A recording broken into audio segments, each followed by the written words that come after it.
এখন Microsoft office 2007 প্রোগ্রামটি শুরু করে কীভাবে ডেটাবেস তৈরি করতে হয় সেটি দেখব। স্টার্ট বাটনে ক্লিক করি, অল প্রোগ্রামস, মাইক্রোসফট অফিস, দেন মাইক্রোসফট অ্যাক্সেস 2007। এরকম প্রোগ্রামটি শুরু হয়ে এই ধরনের উইন্ডো প্রদর্শিত হবে।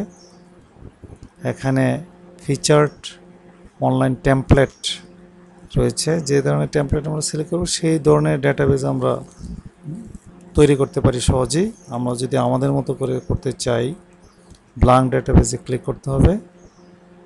তাহলে উইন্ডোর ডান অংশে ডেটাবেসের একটি নাম চাবে, ধরে আমরা নাম দিলাম স্যাম্পল ডেটাবেস।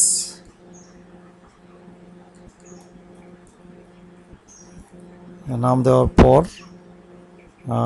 ক্রিয়েট বাটনে ক্লিক করতে হবে। তো এরকম অবস্থা হবে। তো আমরা ডিজাইন ভিউতে আমরা যে ডেটাবেসটি তৈরি করেছি তার অধীনে এক বা একাধিক টেবিল তৈরি করতে পারি।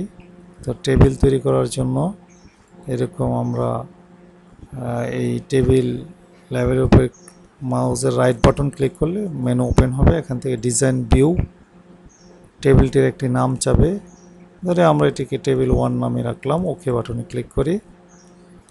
তাহলে আমরা যে টেবিলটি তৈরি করব সেটির স্ট্রাকচার ডিজাইন করার জন্য আমাদের এই ধরনের পর্দা আসবে। এখানে ফিল্ড নেম করে আমরা যে টেবিলটি তৈরি করব সেটির বিভিন্ন ফিল্ড কলামের নাম দিতে পারি।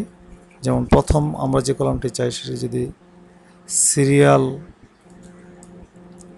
নামে আমরা করতে চাই, তাহলে এভাবে করলাম। করার পর এই ঘরে এসে ডেটা টাইপ, এটা কী ধরনের ডেটা এতে এন্ট্রি করা হবে সে অনুযায়ী আমরা ডেটা টাইপ সিলেক্ট করতে পারি।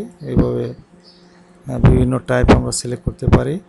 তো সিরিয়াল নাম্বার আমরা চাইছি যে অটোভাবে আসুক, অর্থাৎ প্রথমটি হবে 1 নাম্বার, দ্বিতীয়টি 2 নাম্বার, এইভাবে। তাহলে এখানে অটো নাম্বার আমরা সিলেক্ট করলাম। আমরা পরের ফিল্ডটি কী নামে হবে, ধরে আমরা নেম নামে হবে। আমরা এখান থেকে আমরা data type text by default করা আছে, আমরা এটি সিলেক্ট করলাম। এখন ফিল্ড সাইজ, অর্থাৎ আমরা যে নেম ফিল্ড এটিতে সর্বোচ্চ কত ক্যারেক্টার হতে পারে আমরা সে অনুযায়ী ফিল্ড সাইজ সিলেক্ট করতে পারি। ধরি আমরা 18 হবে, তো আমরা এখানে 18 দিতে পারি। এভাবে পরের ঘরে আমরা আসি, যেমন স্যালারি, আমরা এটিকে নাম্বার ফিল্ড হিসাবে সিলেক্ট করলাম। এখানে এসে ধরা যাক যে জয়েনিং ডেট,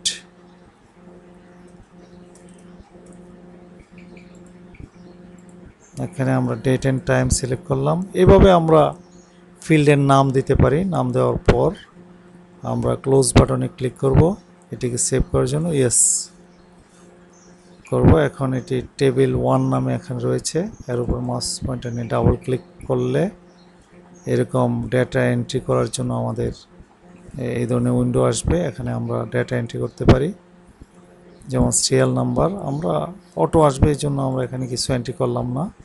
যেমন নাম করে আমরা জামাল উদ্দিন, স্যালারি সে 12,000, জয়েনিং ডেট 09/2010। এভাবে আমরা পরের করে আসতে পারি। Hasan, salary 7800, joining date 01/02/2011।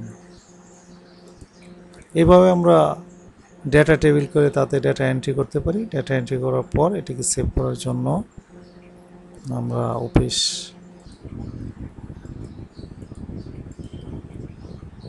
ধরে আমরা আরেকটা ডেটা এন্ট্রি করব। তাহলে এরকম করে গিয়ে কামাল, স্যালারি 5500, জয়েনিং ডেট 7/4/2010। এভাবে আমরা ডেটা এন্ট্রি করতে পারি। এন্ট্রি করার পর এটিকে সেভ করার জন্য আমরা সেভ বাটন অথবা সেভ এজে ক্লিক করতে হবে, তাহলে এটি সেভ হয়ে যাবে। সেভ হওয়ার পর আমরা ক্লোজ বাটনে ক্লিক করে অ্যাক্সেস থেকে আমরা বের হয়ে যেতে পারি।